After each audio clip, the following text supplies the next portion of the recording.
right, so if you want to, we're going to take a quick look at Matthew chapter 7 in verse 12. And we're going to read this here real quick, and then we're going to talk about exactly how we know about it from before, as we usually know it. He says there, "So whatever you wish that others would do to you, do also to them, for this is the law and the prophets." I think we're very familiar with that, right? We kind of summarize it. Do unto others as you would have them do to you. It's the golden rule, right? About yay tall, we start learning this rule, maybe even a little shorter. We know this rule. We throw it out there a lot. And it's something we're going to take a look at just a moment tonight, because there's a challenge found there that I don't think I recognized until recently, studying for it for kind of a longer format lesson. But it's kind of interesting that you look at the golden rule, and you might find some other places throughout history, other religious groups that have some very similar thoughts. But, they're different. They don't really quite meet the standard of what we know as the golden rule. If you look at Hindu, just don't do to other people what you don't want them to do to you. Don't do to somebody else what pains you. If you look at Buddhist, just don't hurt other people. You look at, even at this point in time, Jesus talking to Jews, the Jewish tradition was just don't hurt other people.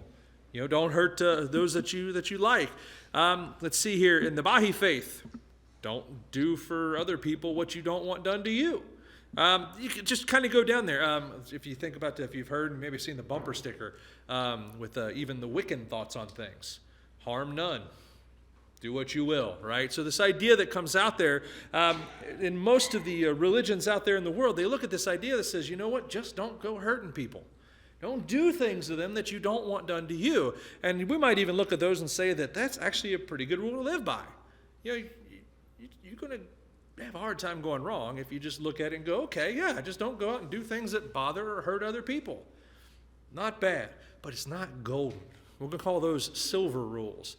Yeah, they're valuable, but not quite as valuable as gold when you think about it, because Jesus challenges us to do something that all these other religious views don't challenge.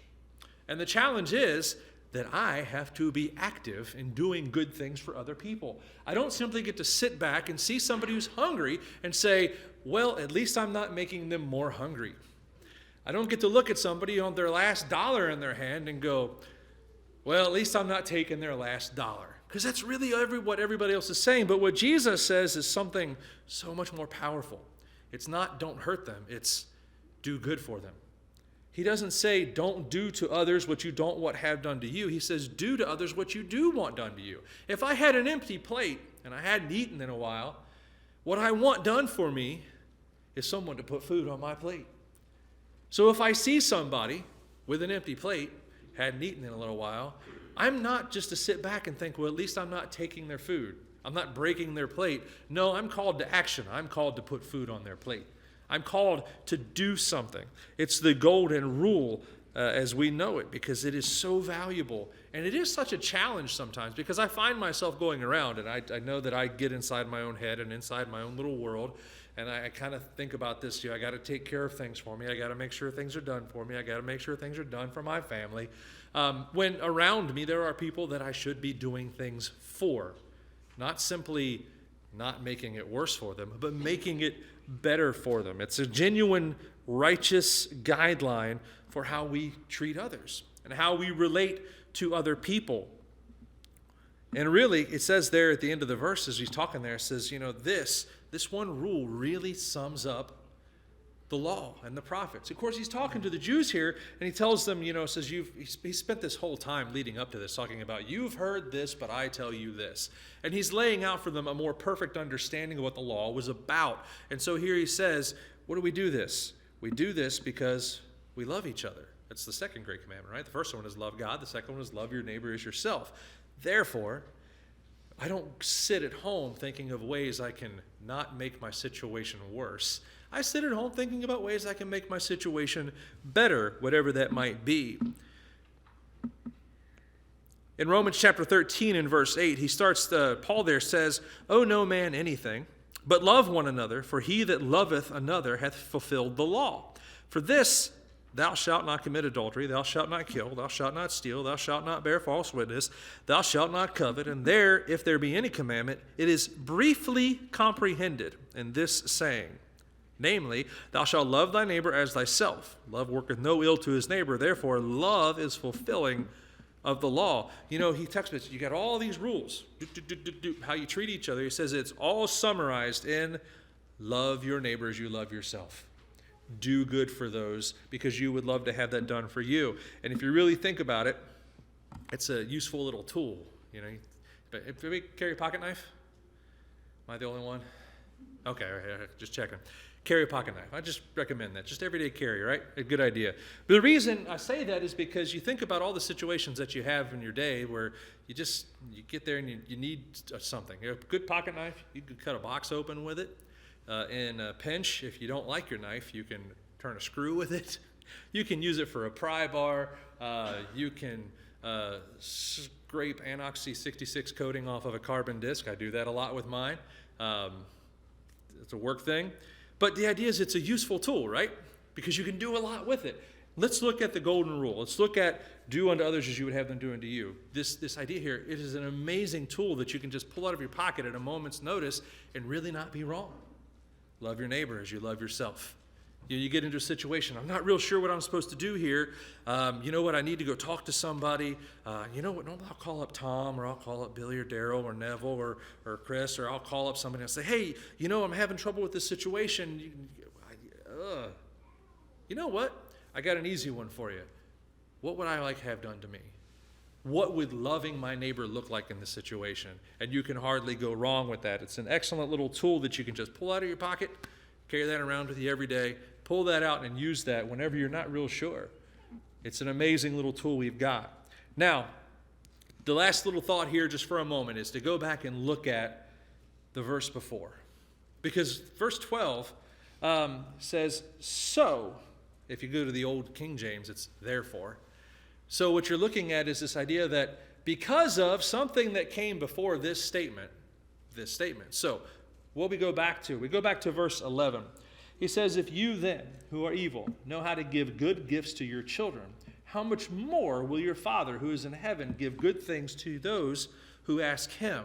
You know, he spends just some time there at the moment. The other with ask, knock, seek. And it says, you know, God will give you good gifts. You guys know how to give good gifts, but he kind of leads into this idea of how we treat other people based on how God treats us. And so when you think about the challenge that's before us is, he's saying, this is what God is like. Be like God. Do the things he does. Behave like he does. And so, have you ever known God to sit back and just not make our lives worse? No. He's done everything to make our lives better. The things he blesses us with now, the great gift. You know, you think about it, he didn't just sit back when sin entered in the world and goes, well, I won't give them any more sin. No, he started from that very moment, planned how to get rid of it and how to fix it and how to make it better. He loved us. And he made sure that there was a way that we could be back in his good graces, that we could be forgiven of the sin that he knew we were going to commit. Because he loved us, and therefore he provided a way to make our lives better, both physically and spiritually. And so the challenge for us today is to remember that as we talk about, you know, whatever we wish that others would do to us, do to them. Again, I don't wish myself to just remain the same and not make things worse. I always work to try to do things better, a little cleaner, a little faster, a little better, a little more accurate. Okay, great. Maybe a little more money in the pocket, you know, those kinds of things. Maybe the nicer things. We always want that for ourselves, which also means that by this commandment, remember that word, we have to do the same for others. Look and act toward the good of others, not simply not making things worse. And this is what's interesting, and the reason I think it's such a challenge to us is because sometimes God has to command us to do things that maybe we just don't think to do for ourselves. It's interesting that he commands us to love our children because sometimes that's not easy. And the challenge here is that sometimes it is not easy to look at other people and think, I should do something for them because I would like to have that thing done for me. the golden rule is a challenge, I think, and it's one that I know that I have failed at time and time again, and hopefully I'm getting better.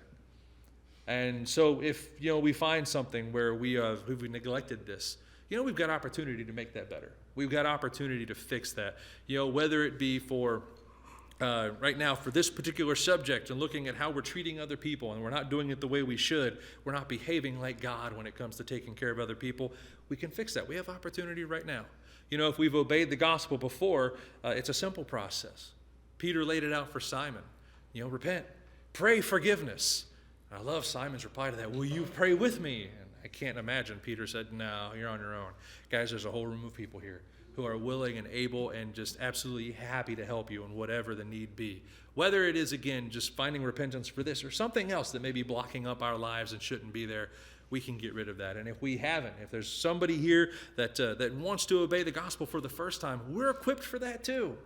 We're willing to get wet with you. We've got water prepared, and we are willing. If we've heard, we've believed, we've repented, we've confessed that we know who Christ is, we know what he did for us, and we're willing to die with him to raise a new person. It does whichever one you need. We're here. We're willing to help. If you would, just let us know. Perhaps while we stand and sing. Thank you.